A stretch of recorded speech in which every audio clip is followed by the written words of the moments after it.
Hi everybody, thank you for joining us today. We are here to celebrate the Traveller Ethnicity and delighted to be joined by Catherine Joyce, who is the coordinator of Blanchardstown Traveller Development Group. Welcome, Catherine. Thanks very much, Kathleen and Galway Travellers, for having us. It is great having you here. Thank you for taking the time out of your busy schedule to take part in our discussion on traveller ethnicity, the journey, and where we are from here. Could you tell me a little bit and the community about yourself, Catherine, if you don't mind? Okay, my name is Catherine Joyce. I've been actively involved in traveller human rights for about 35 years. As you said, I'm one of the coordinators of Blanchardstown Traveller Development Group. I job share that with a lovely woman, Siobhan, who is Trojan in the work that she does, along with myself. And it helps because I'm getting on now, 35 years into it. It helps to slow down a little bit. But I've also been involved in campaigning for other human rights. So I'm on the Children's Rights Alliance, and I worked very closely with the Irish Travel Movement over a long number of years in trying to achieve human rights in the areas of accommodation, education, health, and academic attainment for travellers, but also progression for travellers through traveller community development and traveller organisations. I've represented travellers at a local, national and international level, and I was on the government delegation in South Africa in 1991, the Conference Against Racism and Xenophobia across the world. So I've done a number of things, I suppose, relevant to travellers, but I think important links with the SET community and other campaigns are very useful as well. I've been a foster carer, and I'm trying to actively engage with the state services that have responsibility for traveller children who are in care to ensure that they're providing culturally appropriate information to foster carers and to service providers. So I suppose my interest in ethnicity goes back a long time, Kathleen. Oh, very good. And you've also been a great promoter of traveller culture through arts. Do you want to talk a little bit about that? Yeah, I suppose the arts thing was kind of coincidental. Our achievement or our aim was to try and engage with the settled community through different means, because we'd spent a lot of time talking to settled community in schools and in community development organisations and lecturing in colleges. And you're not really sure of the impact that that's having, because a lot of these people go away and some of them end up in the travel arena and some of them don't. So it was very hard to gauge the level of impact that we were having. So we looked at, and I suppose it was a bit before Traveller Pride Week, we looked at engaging across the bridge with the settled community in different ways. So the natural one for me, because of my interest in the arts and in community arts in particular, was to look at doing some kind of a concert. So we started with the collaboration of the Cobblestone Pub in Smithfield, and we got a number of artists who had been, I suppose, allies to the traveller community over a long number of years and had a long track record in that. And we worked with a lovely woman, Frida Hughes, who was involved at Post of Fish Promotions, and we developed a traveller music concert. But it wasn't just travellers who were singing. Anyone who had a traveller song could come along and sing. So in the early days, I suppose it was very informal, Kathleen, and we were about trying to engage with different communities, including the settled and travel community, around traveller music and storytelling. And then that kind of evolved. It evolved into an annual event, and then it evolved into other things. So we were involved recently in organising the national concert as part of Traveller Pride Week for the Irish Travel Movement and the other national travel organisations, Change House, Paddy Point, the coordinating committee basically. And it was a very successful concert with new and old comrades in the travel community who are in the entertainment and in the performance, and particularly in singing. So yeah, the arts, I think, is another way in. We were also very successfully involved in the production of a company on a play that we done, The Thriller of Bridget Dinnigan, which was ran for a number of weeks in the Project Arts Centre and in Access in Ballymun. So yeah, I think the point that I'd make around that is that there are other mediums and mechanisms in which we can convey the message about travellers' involvement in different arenas, and we don't just have to look at talking and lecturing and community development. So the arts was very important for us, and it was a natural step for us. That's brilliant, because we're such a vibrant community. It's a way of documenting what we have as a community as well, because we know throughout the years it hasn't been documented anywhere, our stories, our lifestyle.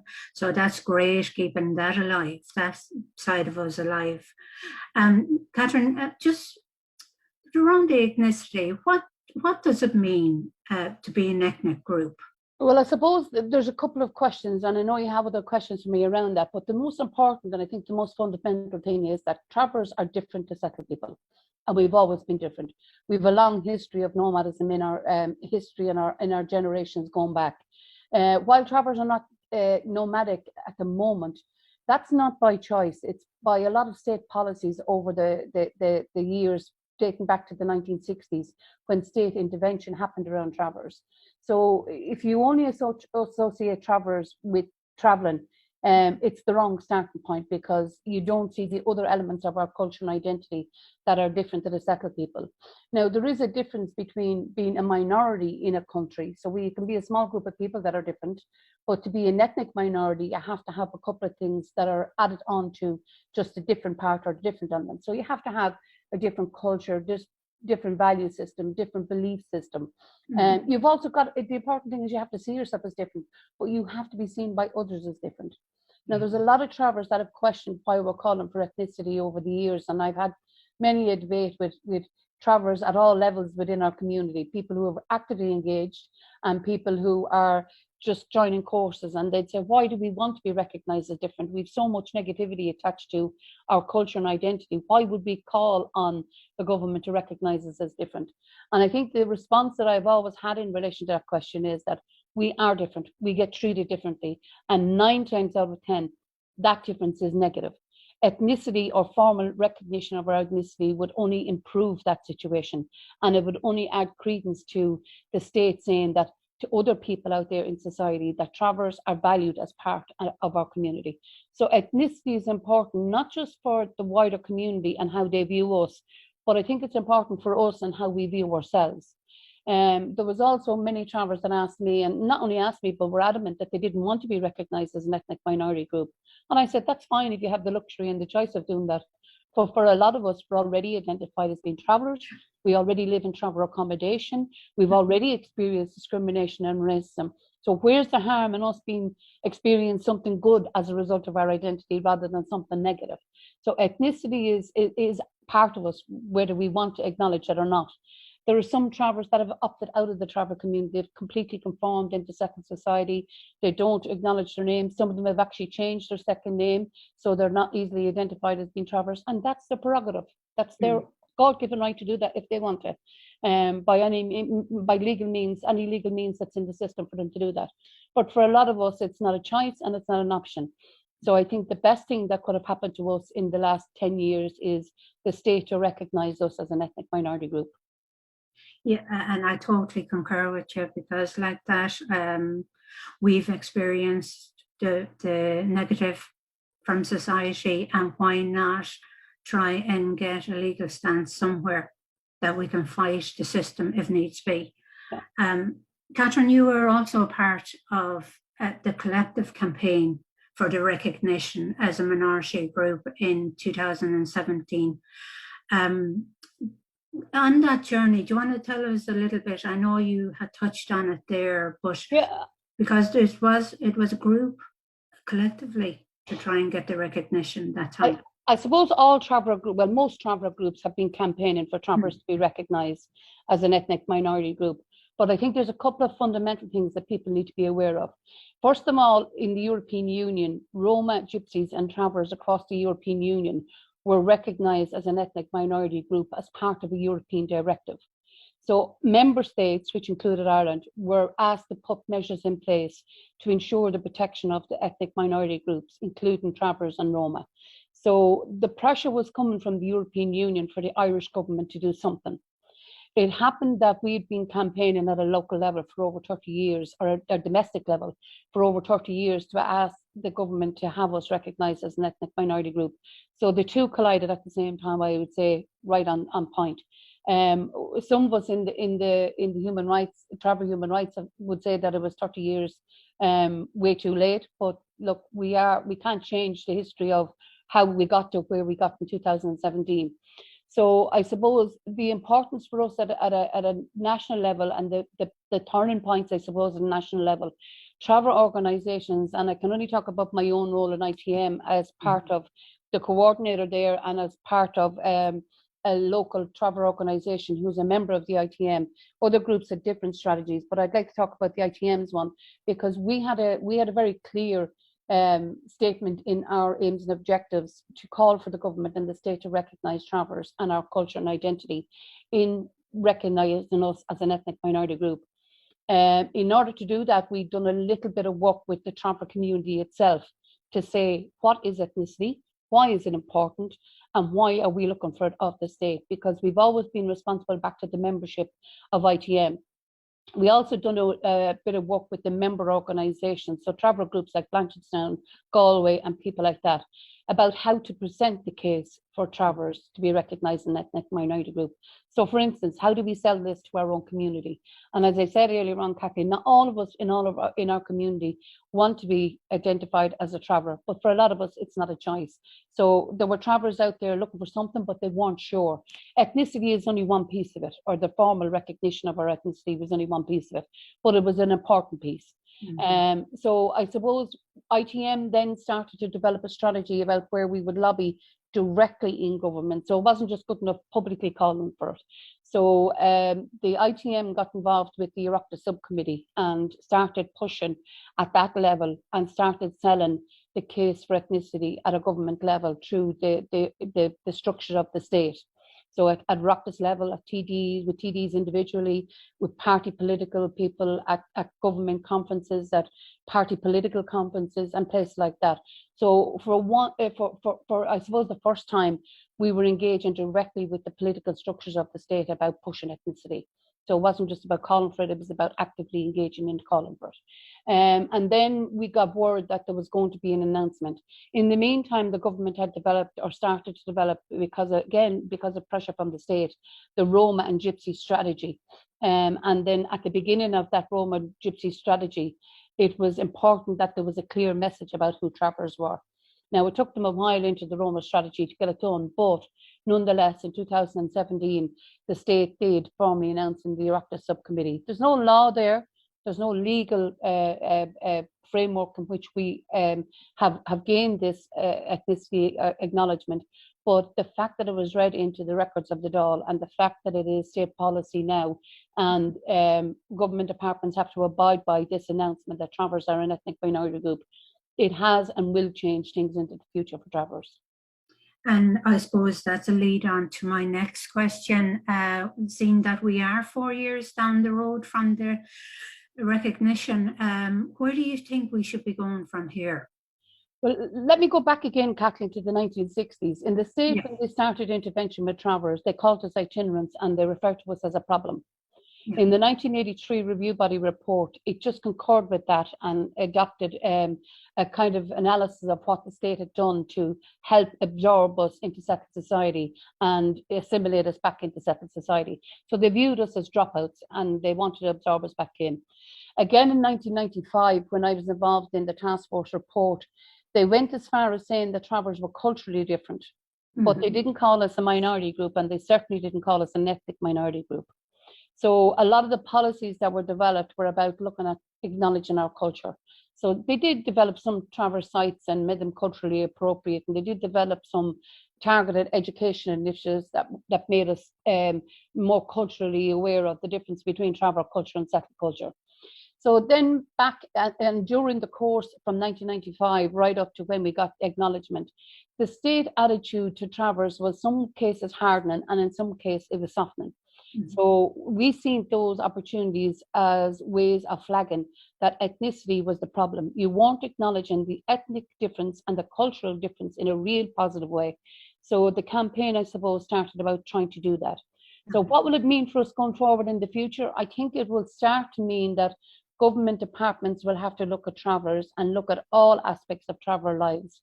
So for instance, if they're developing accommodation issues, they have to look at those in line with what is culturally appropriate, what is maybe extended family appropriate, what is access to the community appropriate? Are they still building traverse sites in the middle of nowhere or the arse end of nowhere because they can? They probably won't be able to do those things because ethnicity means that they have to be inclusive of traveller culture and travellers in communities and travellers in civil society and travellers in social and community aspects. So they can't build us in the arse end of nowhere and sites for us. They have to look at engagement with our community. I think the most significant thing that we can hope for out of the ethnic recognition, Kathleen, is that the attitude in society will change towards travellers, and that internally the attitude that travellers have towards our ethnicity and our identity will change and improve.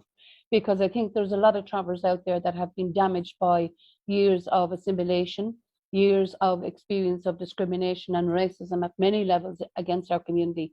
And if they start to view themselves in a positive light, I think that that would project onto settled society, and think if settled society start to change how they view travellers because of the state policies and because of state intervention like ethnic recognition, then I think that down the years that we will see improvement. We're not going to see it, as we know, overnight. We're 4 years into the announcement, and some travellers would say things are going back and forward and back and forward. But if we go on the experience of other countries where ethnicity was acknowledged and look at what difference that has made across the European Union, we can see by the Sami people in the Nordic countries that it has made a significant improvement internally to their own outlook about how and who they are. It has changed some of the negative bylaws that were there, preventing them from being reindeer herders in some of the Nordic countries. And they've opened up those traditional tracks and opened up traditional camps for those communities.